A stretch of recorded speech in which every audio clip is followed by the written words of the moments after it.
আপনারা কি আজকেও আমাকে কিছু বলতে না করবেন? আজকেও কি কিছু না বলে চুপ থাকা উচিত হবে?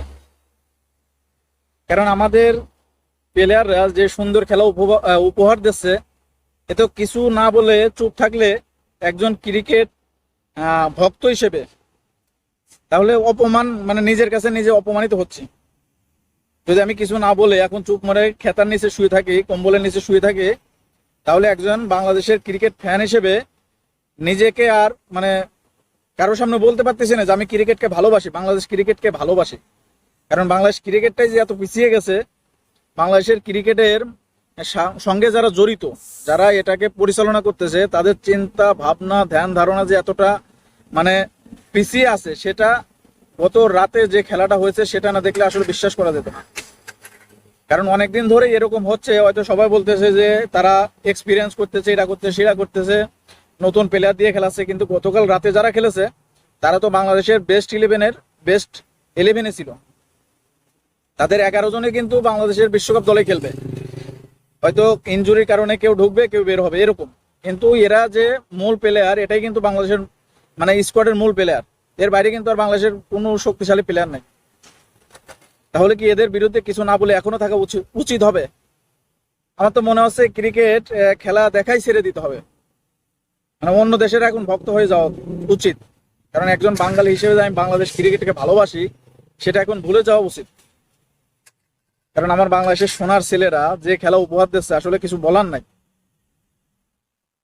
কি বলবো, আসলে তাদের বিষয়ে এখন কথা বললেও নিজের অপরাধী মনে হচ্ছে যে একজন একটা দেশ, হ্যাঁ, ইউনাইটেড স্টেট অফ আমেরিকা, তাদের বিরুদ্ধে বাংলাদেশ টি-20-তে এরকম পরাজয়, 90-95 রানে যেখানে 5 উইকেট পড়ে যায়, সেখানেও যদি একটা দল বাংলাদেশ যেখানে অনেক দিক থেকে তাদের থেকে এগিয়ে, অনেক গুণ এগিয়ে, সেই মুহূর্তে 5 উইকেট পড়ার পরেও যখন তারা দলকে জিতাতে না পারে, সেই ম্যাচগুলো তারা আরামসে মেরে মেরে জিতে যায়, তাহলে সেখানে বাংলাদেশের মানে গর্ব করে বলার মতন আর কিছু থাকে না বাংলাদেশ নিয়ে।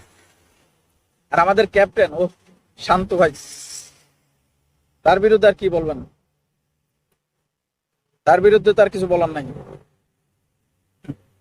শান্ত ভাই যে কামটা করলেন, তিনি 27 স্ট্রাইক রেটে টি-20-তে ব্যাটিং করতেছেন এবং ইউনাইটেড স্টেট অফ আমেরিকার বিরুদ্ধে, যুক্তরাষ্ট্রের বিরুদ্ধে তিনি যে ক্যাপ্টেন্সি করেছেন, অসাধারণ ক্যাপ্টেন্সি। তার মাথায় কি প্ল্যান ছিল আসলে কেউই বলতে পারবে না। হয়তো জিনেরা তার মাথায় প্ল্যান দেয়, হয়তো সে একজন অধিনায়ক হিসেবে তার যে প্ল্যান, তার যে মানে চিন্তা ভাবনা, এটা কে দেয়?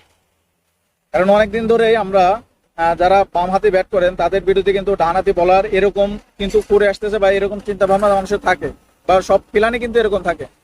যখন বাম হাতি হাড়িটা থাকবে তখন তারা ডান হাতি দিয়ে বল করাবে, ভালো বলার দিয়ে। কিন্তু আমাদের ক্যাপ্টেন সাহেব, ওরে বাবা, তিনি বাম হাতি ব্যাটিং এর বিপক্ষে বাম হাতি দিয়ে বল করাচ্ছেন। যেখানে বলাররা মার খাচ্ছে তারপরে তাদের দিয়ে বল করাচ্ছেন। শরীফুল মার খাচ্ছেন, মুস্তাফিজ মার খাচ্ছেন, তাদের দিয়ে বল করানো হচ্ছে। যখন করি অ্যান্ডারসন এবং ভারতের রিজেক্টেড প্লেয়ার, যাকে ভারতে কোনো দলেই সুযোগ দেওয়া হয়নি, হারমাত সিং, সে যখন এরকম করে লাস্টের দিকে মেরে, তখন আর কিছু করার থাকে না, কখন আর কিছু বলার থাকে না। তখন বাংলাদেশ ক্রিকেট নিয়ে প্রশ্ন ওঠাটাই স্বাভাবিক। তাছাড়া আপনি কি করবেন, কি বলবেন এদের নিয়ে? আসলে মানে এদের খেলা দেখে যে কতটা দুঃখ লাগে এরা হয়তো বোঝে না, নাকি এরাও বোঝা, মানে কি বলবে, এরা মানে নিজেদের মতন খেলে, নিজেদের ইচ্ছা মতো, যে হলে হলো, না হলে না হলো, মাস শেষে বেতন আছে, ম্যাচ ফি আছে, সবকিছুই তো আছে, গাড়ি বাড়ি তো আর কোনো কিছু অভাব নাই। কিন্তু একজন ভক্ত হিসেবে আমাদের তো এই খেলা, ভালো খেলাটা উপভোগ করা ছাড়া আর কোনো উপায় নাই। কিন্তু সেটাই যদি আমরা না পাই, আবার লাস্টে তিনি মাহমুদুল্লাহ দিয়ে বল করালেন। মাহমুদুল্লাহ কিন্তু দীর্ঘ অনেকদিন ধরে কোনো জাতীয় দলে কোনো বলই করেন না কোনো রকম, তাকে দিয়ে লাস্টের ওভারে পর্যন্ত বল করাচ্ছেন। এখন আসলে কিছু বলার নাই। যেখানে সাকিব আছে, আমাদের টি-20 স্পেশালিস্ট স্পিনার শেখ মেহেদী আছে, তাকেও বল করাচ্ছেন না। বুঝলাম না সাকিব আল হাসান কি তিনি ইনজুর ছিলেন কিনা, বা বল করার জন্য অ্যাভেলেবল ছিলেন কিনা, সেটাও তো এখন জানা নেই। কিন্তু যদি তিনি ভালো থাকেন, ইনজুরিড না হন, তাহলে অবশ্যই বল করানো উচিত ছিল। কিন্তু আমাদের ক্যাপ্টেন্সি কিভাবে বা কি চিন্তা ভাবনা এগুলো করলেন যে যুক্তরাষ্ট্রের মতন একটা দলের কাছে এরকম হার, কি বলবেন, আসলে কিছু বলার নাই।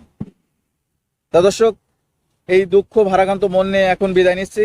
আপনাদের যদি এই মায়ের দোয়া ক্রিকেট টিম নিয়ে কোনো মন্তব্য থাকে অবশ্যই কমেন্ট বক্সে জানিয়ে দেবেন। সবাই ভালো থাকবেন, আল্লাহ হাফেজ।